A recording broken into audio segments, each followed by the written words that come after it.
5 నియోజకవర్గాలను కంటిచూపుతో శాసించే రాజకీయ faction leader సొంత గ్రామంలోనే రాజకీయ ఫ్యాక్షన్ లీడర్ నిలబెట్టిన వ్యక్తికి ఎదురు నిలబడి గ్రామ సర్పంచి ఎన్నికల్లో ఓడించిన ఆడబెబ్బులి ఝాన్సీ.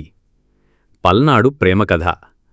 పల్నాడు అంటేనే పౌరుషానికి, పగలకు, ఆధిపత్యానికి ప్రతీక. ఆ పల్నాడు నడిబొడ్డున ఉన్న పులిపాడు గ్రామానికి రాయుడు. ఆయన పేరు ఒక ఊరికే కాదు, చుట్టుపక్కల 5 నియోజకవర్గాలకు ఒక శాసనం. 200 ఎకరాల భూస్వామి, 100 మంది అనుచరులు, ఆయుధాలు, ఇవన్నీ రాయుడి అధికారాన్ని తెలియజేస్తాయి. ఆయన చెప్పిందే వేదం, ఆయన చూసిందే మార్గం. పల్నాడులో ఆయన మాటను ధిక్కరించే ధైర్యం ఎవరికీ లేదు. రాయుడికి 2 కొడుకులు. పెద్దవాడు బలరాం తన తండ్రి అడుగుజాడల్లో నడుస్తూ ఎమ్మెల్యే అయ్యాడు.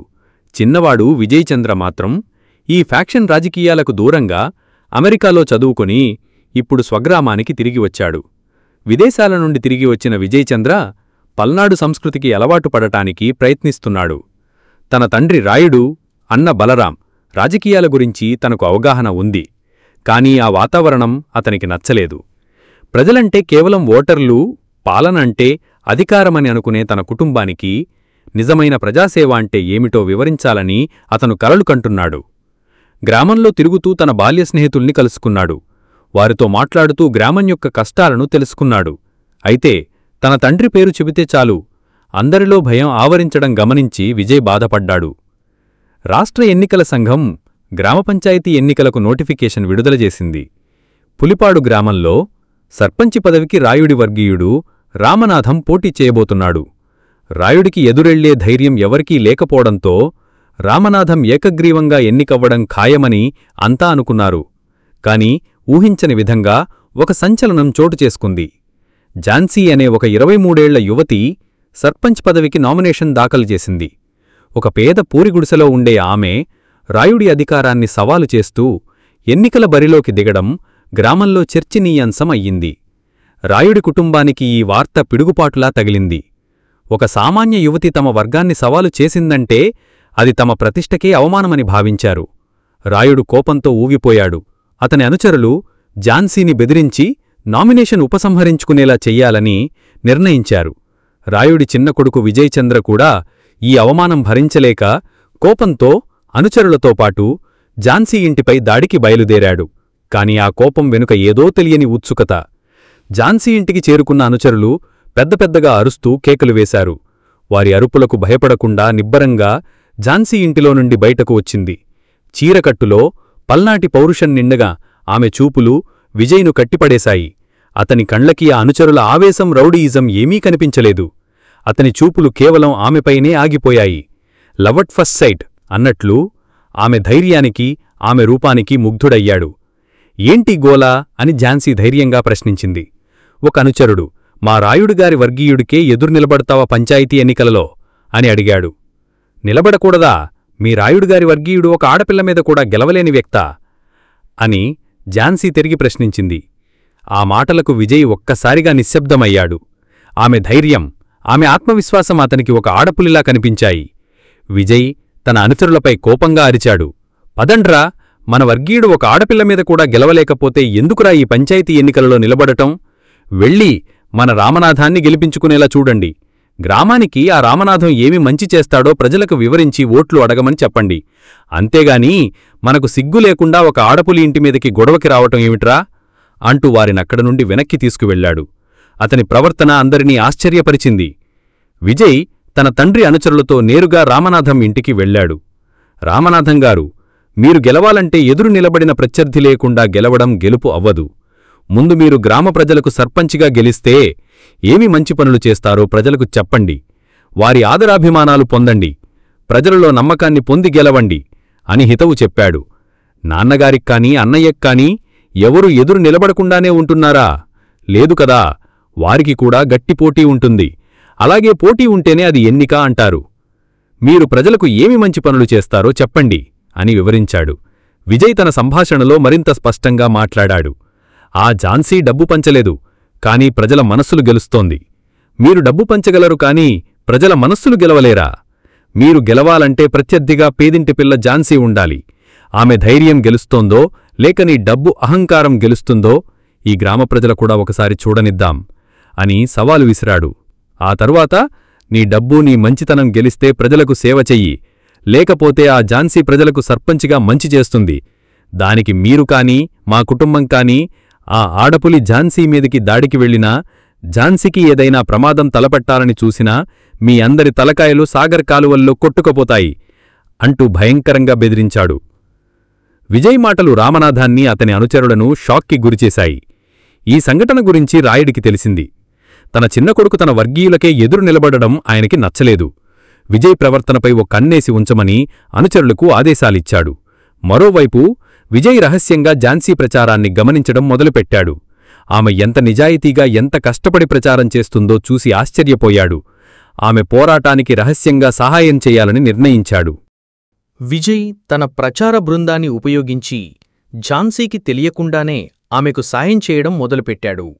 రామనాథం వర్గీయులు గ్రామ ప్రజలకు పంచే డబ్బు, చీరల గురించి ముందుగానే తెలుసుకుని ఆ సమాచారాన్ని ఝాన్సీ మిత్రులకు చేరవేసేవాడు. ఝాన్సీకి గ్రామంలో ఉన్న సమస్యల గురించి, వాటికి సరైన పరిష్కారాల గురించి కూడా సమాచారమిచ్చేవాడు. ఆమె ప్రసంగాలలో కొత్త విషయాలు రావడంతో ప్రజలు ఆశ్చర్యపోయారు. ఝాన్సీ కూడా ఈ సమాచారం ఎక్కడి నుండి వస్తుందో తెలియక గందరగోళానికి గురయ్యింది. ఒకరోజు ఝాన్సీ తన ప్రచారానికి వెళ్తుండగా ఆమె సైకిల్ పంచర్ అయ్యింది. చీకటి పడుతోంది. సాయం కోసం ఎదురుచూస్తున్న సమయంలో విజయ్ కారులో అటుగా వెళ్తూ ఆమెను చూశాడు. కారు ఆపి ఆమెకు సాయం చేయడానికి వచ్చాడు. ఝాన్సీ అతడిని చూసి మొదట కోపంగా చూసింది. కాని అతను ఆమెకు సాయం చేయడానికి సిద్ధంగా ఉన్నాడని తెలిసి ఆశ్చర్యపోయింది. విజయ్ సైకిల్ రిపేర్ చేయించాడు. ఇద్దరి మధ్య చిన్నగా సంభాషణ మొదలయింది. ఆ సంభాషణలో ఝాన్సీ, మీ నాన్నగారి అధికారం ముందు మాలాంటి వాళ్లు నిలబడటం మీకు నచ్చలేదా అని అడిగింది. నాన్నగారి అధికారం నాది కాదు, నా వ్యక్తిత్వం వేరు అని విజయ్ సమాధానం చెప్పాడు. మీ ధైర్యం నాకు చాలా నచ్చింది. నిజానికి మీ గెలుపు నాక్కూడా ముఖ్యం అని మనసులో అనుకున్నాడు. ఈ ఎన్నికల్లో ధైర్యానికి డబ్బుకీ మధ్య పోరు జరుగుతోంది. ఏది గెలుస్తుందో చూడాలి అని ఝాన్సీ అంది. గెలుపు ధర్మం వైపే ఉంటుంది అని విజయ్ నమ్మకంగా చెప్పాడు. ఈ భేటీ ఇద్దరి మధ్య ఒక కొత్త బంధానికి నాంది పలికింది. విజయ్ ప్రవర్తన రాయుడికి బలరాంకీ అనుమానంగా మారింది. ముఖ్యంగా రామనాథం వర్గీయులకు ప్రచారంలో లొసుగులు దొరకడం, ఝాన్సీ బృందం కొత్త సమాచారంతో ప్రచారం చేయడం వారిని ఆలోచింపజేసింది. బలరాం, విజయ్ మనకి తెలియకుండా ఏతో చేస్తున్నాడు అని తండ్రితో చెప్పాడు. రాయుడు విజయ్ను నిలదీశాడు. నీ ప్రవర్తన మా పరువు తీస్తోంది అని హెచ్చరించాడు. కాని విజయ్, నాన్నగారు, ఒక ఆడపిల్ల ఇంటిపైకి వెళ్లి భయపెట్టడం మన పరువు కాదు అని బదులిచ్చాడు. ఎన్నికల ప్రచారం వేడెక్కింది.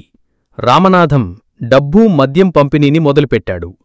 ఝాన్సీ ప్రచారం మాటల ద్వారా, హామీల ద్వారా ప్రజల మనసులను గెలుచుకుంది. ఆమెకు ప్రజల్లో ఆదరణ పెరుగుతోంది. విజయ్ తన ఇంటికి వచ్చిపోతున్నా తన ప్రచారానికి సాయం చేస్తున్నాడని ఝాన్సీకి ఇంకా తెలియదు. అయితే ఆమె ప్రసంగాలలో విజయ్ మాట్లాడిన మాటల పోలికలను గమనించి ఆమె ఆలోచనలో పడింది. బలరాం ఝాన్సీని ఎలాగైనా ఓడించాలనే నిర్ణయించుకున్నాడు.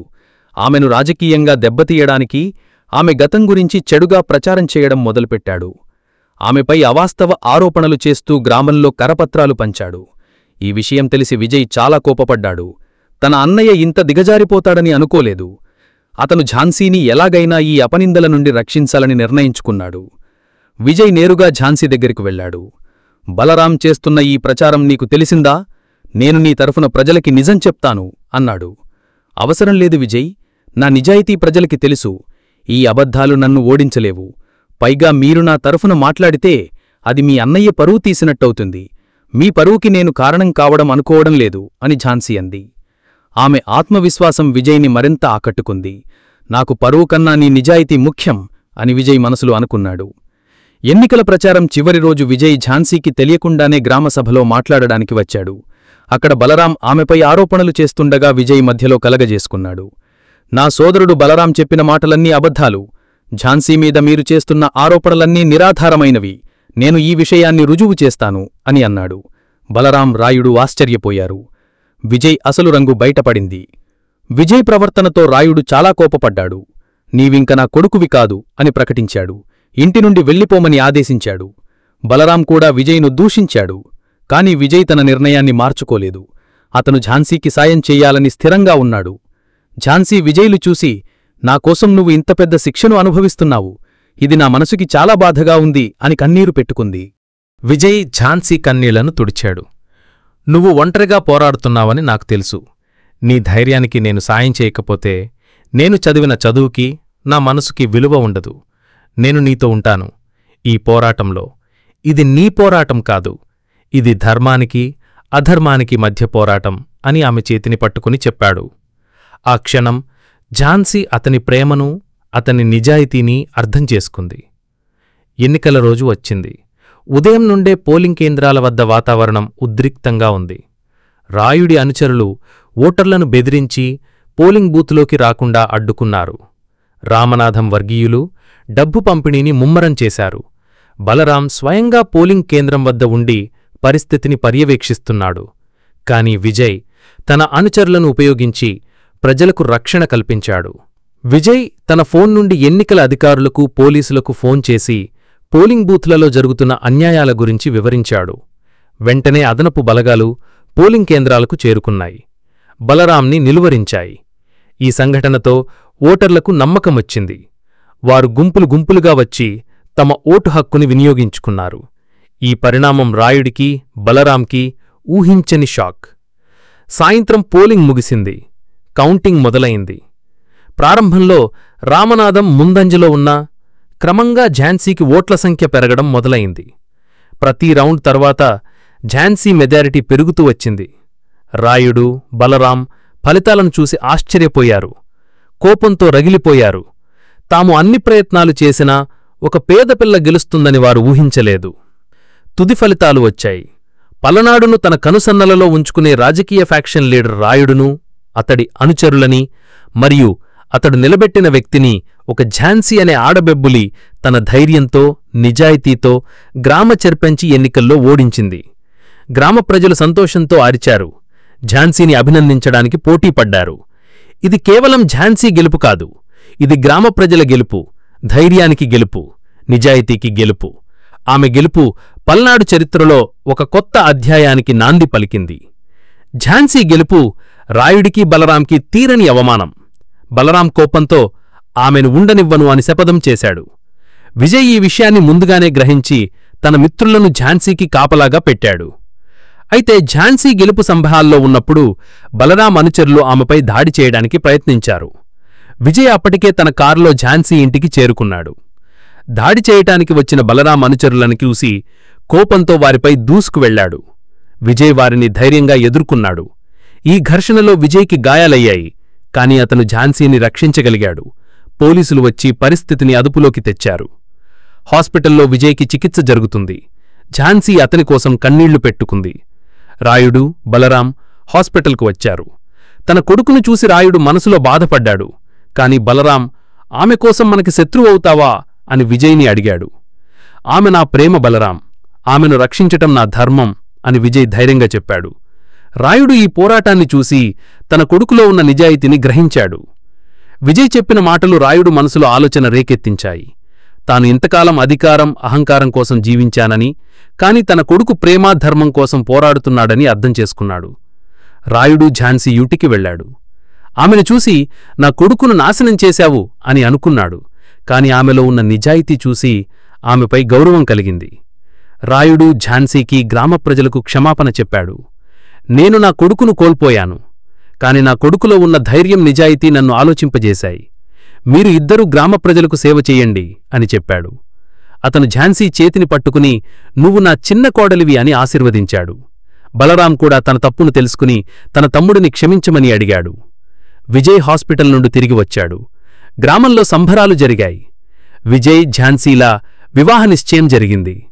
ఈ ఎన్నికల ద్వారా ఒక కొత్త చరిత్ర పులిపాడులో మొదలైంది. అధికారం కన్నా ప్రేమ, నిజాయితీ గొప్పవి అని ఈ కథ ద్వారా రాయుడు, బలరాం నేర్చుకున్నారు. విజయ్, ఝాన్సీలు కలిసి గ్రామానికి సేవ చేయటం ప్రారంభించారు. ఇది కేవలం ఒక ప్రేమ కథ కాదు, ఇది ధర్మం, న్యాయం మరియు నిజమైన నాయకత్వం యొక్క కథ.